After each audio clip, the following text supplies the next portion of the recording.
देशाचा स्वातंत्र्य दिन 2 दिवसापूर्वी आपण सगळ्यांनी साजरा केला.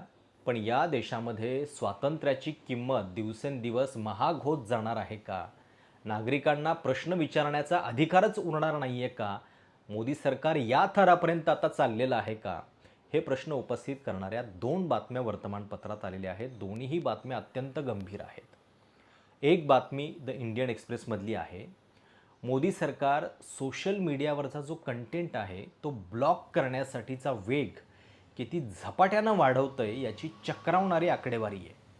मार्च ते जुलै 3 महिन्यामध्ये 68 सेकंदाला एक इतक्या वेगानं कंटेंट ब्लॉक करण्याच्या ऑर्डर मोदी सरकारनं या सोशल मीडिया प्लॅटफॉर्मला दिलेल्या आहेत. आता तुम्हाला माहिती आहे, सोशल मीडियानंच मोदी सरकारला गुडघ्यावरती आणलं. जंतर मंतरवरचं जे आंदोलन उभं राहिलं ते सोशल मीडियाच्या सगळ्या प्रभावामुळं आणि याच सोशल मीडियाची इतकी भीती मोदी सरकारला वाटतेय. उठता बसता झोपताना सुद्धा त्यांना कदाचित हे रील्स आठवत असतील, इंस्टाग्रामवरच्या युवकांच्या वेगवेगळ्या कविता आठवत असतील आणि म्हणूनच कदाचित आता हा आवाज दडपण्यासाठी म्हणजे एकीकडे आपल्या देशाच्या जनतेला लोकशाहीचे गोडवे महत्त्व सांगत राहायचं, पण दुसरीकडे या सोशल मीडिया प्लॅटफॉर्मच्या माध्यमातून असा कंटेंट लोकांच्यापर्यंत पोहोचणारच नाही याची काळजी घ्यायची, याच्यासाठी ही सेन्सॉरशिप तयार करण्याचं काम चालू आहे. आणि दुसरी बातमी तीसुद्धा फार धक्कादायक आहे. एका इंडिपेंडंट जर्नलिस्टला, रवी नायर नावाचे पत्रकार आहेत, त्यांनी वॉशिंग्टन पोस्ट म्हणजे अमेरिकेतल्या एका वर्तमानपत्रासाठी अदानींच्या बद्दलची एक स्टोरी केलेली होती, ज्याच्यामध्ये LICच्या अधिकाऱ्यांना अदानींच्या कंपन्यांमध्ये गुंतवणूक करण्याचे आदेश कसे दिले होते याच्याबद्दलची बातमी दिलेली होती. ही बातमी या रवी नायर यांनी केवळ ट्विट केली म्हणून त्यांच्या विरोधात गुजरात पोलिसांनी गुन्हा दाखल केला. एप्रिलमध्ये गुन्हा दाखल झाला. 11 ऑगस्टमध्ये गुजरात हायकोर्टानं यांची FIR क्वॅश करण्याची याचिका अमान्य केली आणि त्याच्यानंतर पुढच्या 3 ते 4 दिवसामध्ये गुजरात पोलीस दिल्ली पोलिसांच्या सहकार्यानं या पत्रकाराच्या घरी पोहोचले.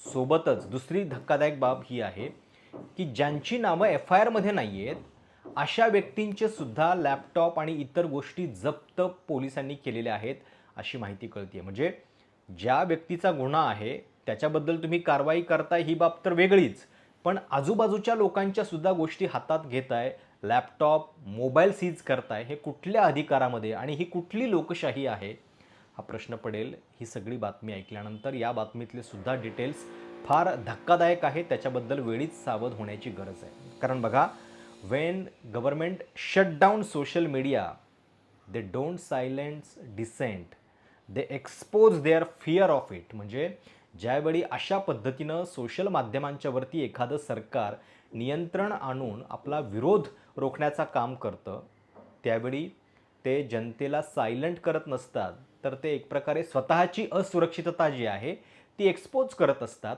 आणि तीच असुरक्षितता मोदींची या आत्ताच्या काळामध्ये पीकला पोहोचलेली आहे.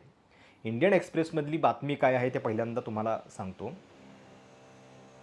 3 महिन्यामध्ये मार्च 2026 ते जुलै 2026 या काळामध्ये मोदी सरकारनं 1,95,000 सोशल मीडियावरच्या पोस्ट ब्लॉक करण्याचे आदेश दिलेले आहेत. म्हणजे मिनिटाला एक बातमी, एक कंटेंट ब्लॉक करण्याचा आदेश मोदी सरकारनं या सोशल मीडिया प्लॅटफॉर्मना दिलेला आहे.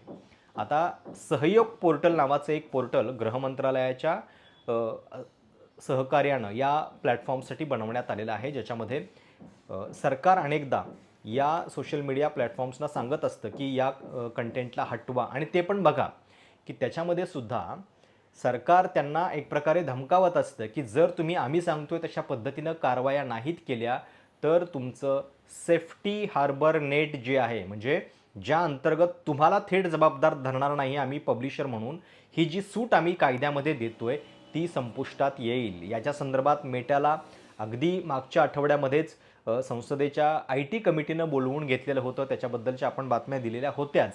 पण दुसरीकडं गेल्या 3 महिन्यामध्ये 1,95,000 इतक्या सोशल मीडियाच्या पोस्ट ब्लॉक करण्यासाठी मोदी सरकारनं आदेश दिलेले होते. आता ही आकडेवारी बघा, या आकडेवारीमध्ये फार गंमत दडलेली आहे. सर्वाधिक पोस्ट 1,00,000 या इंस्टाग्रामच्या आहेत. जे इंस्टाग्राम जंतर-मंतरच्या आंदोलनामध्ये हिट ठरलेलं होतं. दुसऱ्या कुठल्याही सोशल मीडिया प्लॅटफॉर्मपेक्षा इंस्टाग्रामचा वापर या जेनझीनं या आंदोलनामध्ये केला होता आणि नेमकं तेच इंस्टाग्राम या आकडेवारीमध्ये आघाडीवरती असावं हा साधा योगायोग नाही आहे. त्याच्यानंतर फेसबुक 80,000, यूट्यूब 15,000 कंटेंट आणि टोटल आहे 1,95,000. म्हणजे निम्म्यापेक्षा जास्त ऑर्डर ब्लॉकिंगच्या या इंस्टाग्रामवरती आहेत. आणि याच्यामध्ये बघा डेटा देताना सरकारनं काही प्रत्येक महिन्याचा डेटा दिलेला नाही आहे. RTIच्या अंतर्गत ही माहिती इंडियन एक्सप्रेसनं उपलब्ध करण्याचा प्रयत्न केला तेव्हा त्यांना 3 महिन्यांची एकत्रित आकडेवारी जी आहे ती देण्यात आलेली आहे. आता अजून एका आकडेवारीची तुलना करून बघा. याच्या आधी मागच्या वर्षामध्ये ऑक्टोबर 2025 ते 2026 या काळामध्ये 2024 ते 25 या काळामध्ये सरकारचा कंटेंट ब्लॉक करण्याचा रेट काय होता तर एका दिवसामध्ये 6 आणि इथं तोच रेट जवळपास 1,275 प्रति दिवशी. म्हणजे सोशल मीडियावरचा कंटेंट बघायला, ब्लॉक करायला सरकार आपली इतकी एनर्जी, वेळ, पैसा घालवतंय. त्याच्यासाठी काय म्हणजे मंत्रालय आता निर्माण करणार आहात का तुम्ही? लोक व्यक्त होत आहेत, त्यांच्या व्यक्त होण्याकडे तुम्हाला इतकं लक्ष द्यायचं आहे. जर एखाद्या सरकारचं रेकॉर्ड नीट असेल, ते जर स्वच्छ भावनेनं काम करत असेल, तर त्यांना अशा पद्धतीच्या ब्लॉकिंगची गरज उरणार नाही. ते सरकार पारदर्शक पद्धतीने आपली सगळी माहिती देऊ शकतं. पण इथं प्रॉब्लेम तो आहे आणि म्हणून जेनझीच्या आंदोलनाची इतकी भीती मोदी सरकारला वाटते की एवढ्या मोठ्या ब्लॉकिंग ऑर्डर्स 3 महिन्यामध्ये दिल्या गेलेल्या आहेत.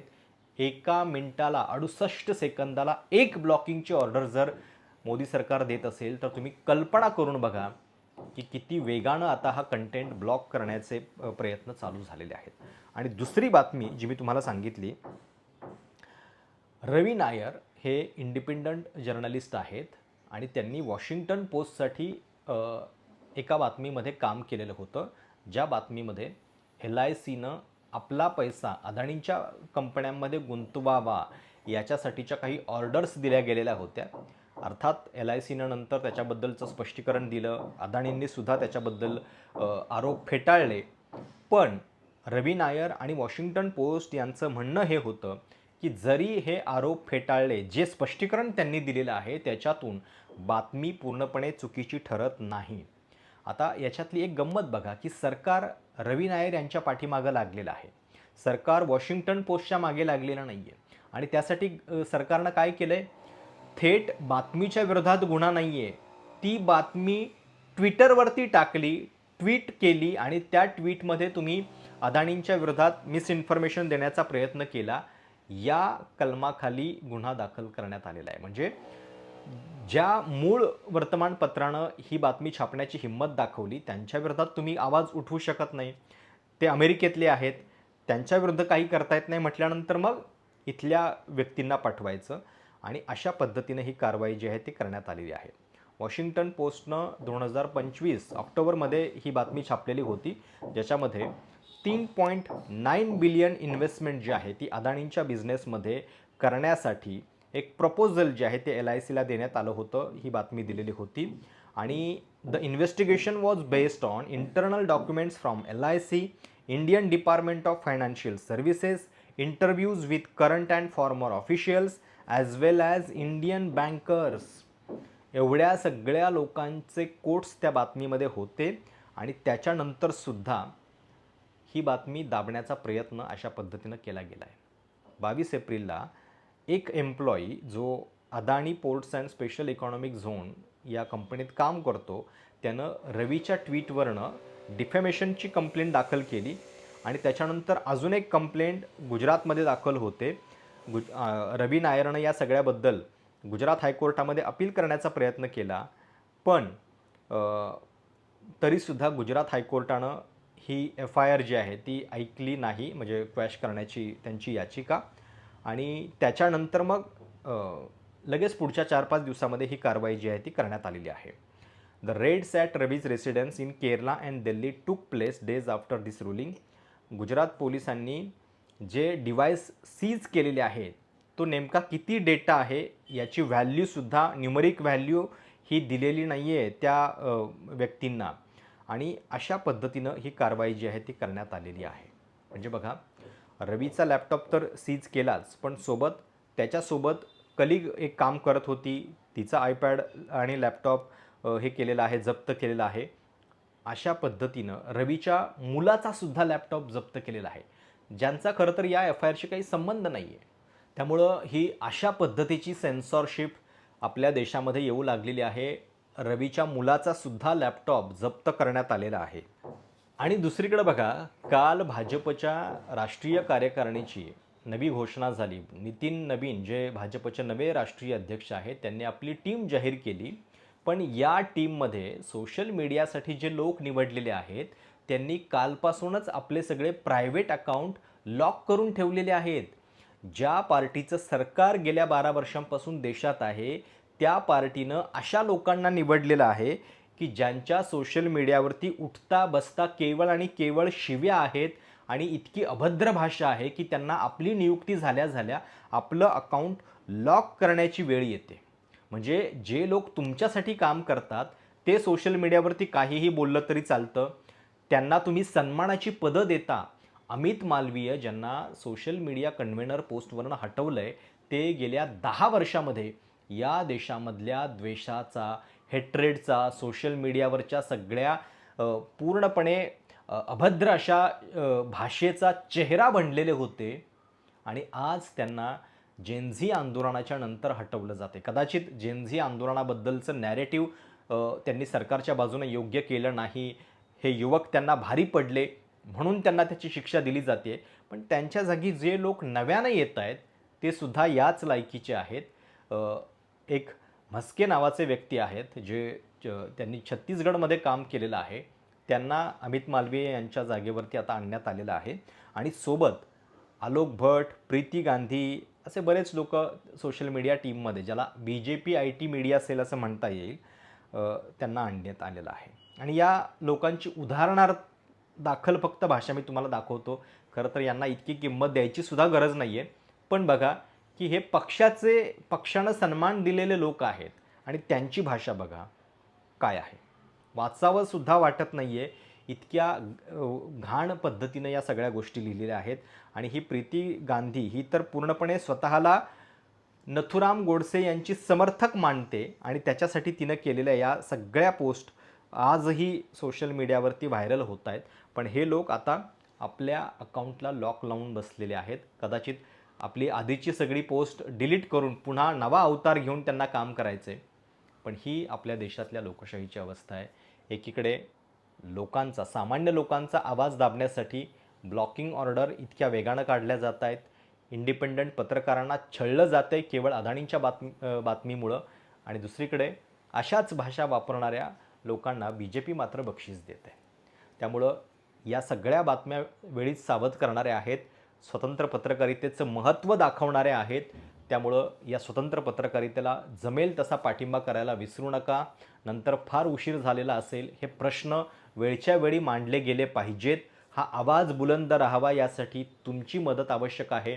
मेंबरशिप कॅम्पेनला सुद्धा आपल्या अजून अपेक्षित प्रतिसाद नाही आहे, तो तुमच्याकडनं येईल अशी अपेक्षा करूयात. तुर्तास इथेच थांबतो. धन्यवाद.